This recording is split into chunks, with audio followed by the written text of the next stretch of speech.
This happened at my childhood friend Tim's place when we were 13. So Tim hits me up with the classic sleepover at my house deal. His parents are out of town, giving us the whole house to ourselves.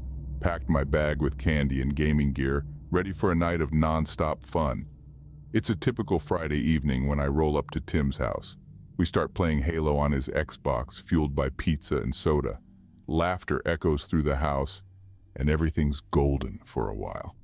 As the night rolls on, Tim suggests spicing things up. "Ever play Bloody Mary?" he asks with a mischievous glint. Now I'm not one to shy away from a dare, so we dim the lights and gather in front of the bathroom mirror. "Bloody Mary, Bloody Mary, Bloody Mary," we chant, half expecting something spooky. Spoiler alert, nothing happens. We laugh it off, thinking it's just kid stuff. But little did we know that harmless dare was just the start of a night that would stick with us. After the Bloody Mary thing flopped, we brushed it off and went back to our gaming zone. Midnight hit, and the house got quieter. Then whispers started. We figured it was just wind or the house doing its usual sounds, but those whispers didn't quit. They got louder and clearer. Tim and I exchanged looks, thinking maybe we were the only ones catching this weird vibe. We hit pause on the game. The whispers turned into what sounded like secrets being spilled, like the walls were hiding something, and we accidentally became eavesdroppers. Quietly tiptoed into the hall, trying to catch those elusive voices. The whispers played tricks, moving around, hopping from room to room. We tried to track them down, but it was like chasing ghosts, whisper ghosts, if that's even a thing. We retreated back to Tim's gaming setup, and the whispers faded, leaving this eerie silence. We nervously laughed it off, convincing ourselves it was all in our heads. Little did we know the night still had more in store. Tim cranked up the game volume, attempting to drown out the lingering unease. We tried to get back into the gaming groove, pretending everything was normal. So there we were, me and Tim, trying to act like those weird whispers were just in our heads. We laughed it off and cranked the game volume, hoping to fix the night. As we got into gaming again, a noise hit us, a creak from the hallway. Each step we took felt like forever, the air heavy with nerves. The hallway light flickered, making weird shadows on the walls. And then we saw her, a figure at the end of the hall. She stood there, a shadow in the dark, long hair covering her face. Stuck in fear, we watched as she turned and vanished around the corner.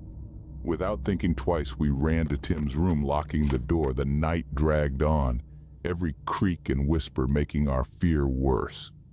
We never figured out who or what that figure was. Tim's parents came back to a house full of tired, scared teens.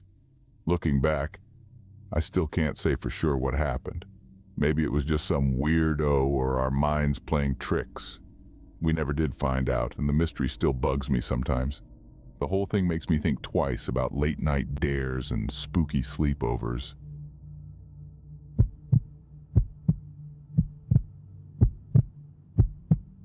All of this happened a long time ago. It was a cold winter night in upstate New York. My friend Jake and I, both in our late teens, decided to relive our childhood memories with a sleepover at his old house. We were excited, reminiscing about the good old days, completely oblivious to the chilling experience that awaited us. The house was an old, creaky structure nestled between towering trees that cast long, eerie shadows. We set up our sleeping bags in Jake's room, the same room where we had spent countless nights talking about everything from school to girls. The familiarity of the room brought a sense of comfort, but also an uncanny feeling of nostalgia. As the night grew darker, we found ourselves engrossed in our conversation. The room lit only by the dim glow of a single lamp. Suddenly, I felt a strange sensation as if someone was watching us. I looked around but saw nothing unusual. Jake seemed to have felt it too, as he abruptly stopped talking and looked around nervously.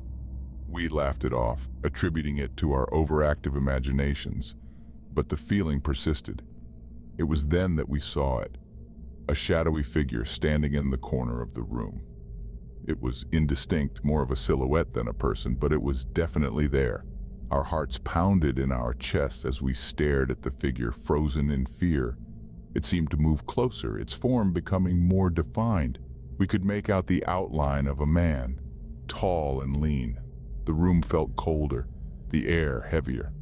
We could feel the figure moving towards us, its presence filling the room with an oppressive dread. In a moment of sheer terror, we screamed for help.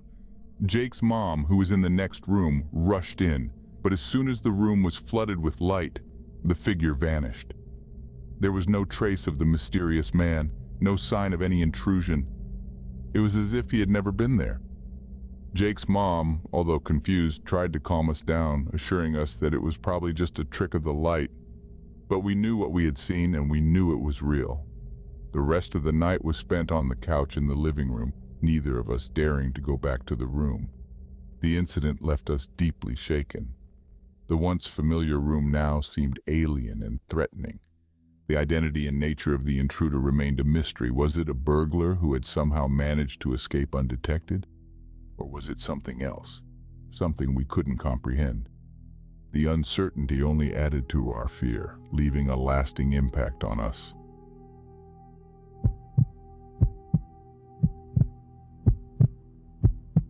Hey Reddit, I've been lurking in this sub for a while, and I've got a story from my childhood sleepover that still gives me the creeps.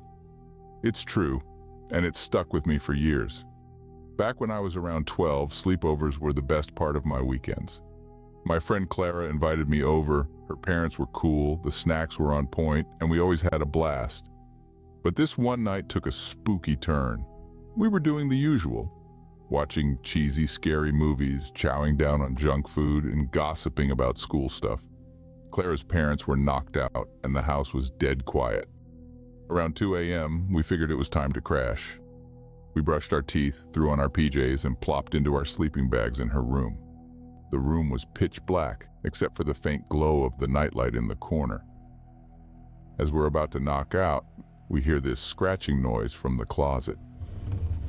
At first, we thought it was some critter or the house creaking, but it got louder, like someone scraping their nails on the closet door. We shot nervous looks at each other, and Clara, being the brave one, decided to check it out. She tiptoed over, and just as she reached for the doorknob, the scratching stopped. We figured it was just our imaginations acting up. But as soon as we settled back in, the scratching returned. This time with a soft whisper, like someone trying to talk just loud enough for us to hear, but not enough to make out the words. I was scared stiff, and Clara looked just as freaked out. The scratching and whispering kept going for what felt like forever. We were too scared to move, let alone check the closet again. Out of nowhere, the room turned freezing, teeth-chattering cold. We could see our breath, and the nightlight was flickering like it was about to die. The scratching and whispering got intense, and I remember squeezing my eyes shut, hoping it was all in my head. Then, as sudden as it started, everything stopped. The room warmed up, the nightlight was steady again, and the scratching turned into creepy silence. Clara and I didn't say a word. We just lay there, wide awake and spooked. Morning rolled around, and we finally got the guts to check the closet in the daylight. Nothing. No signs of critters, no hidden speakers, just our minds playing tricks. We tried telling ourselves it was some weird dream, but that night still gives me the creeps. Clara and I never brought it up again, and we kept having sleepovers like nothing happened. But every time I stayed over, I couldn't shake the feeling that something was off in the shadows. No clue what went down that night, but it stuck in my brain as the weirdest sleepover ever. Anybody else got a story like this?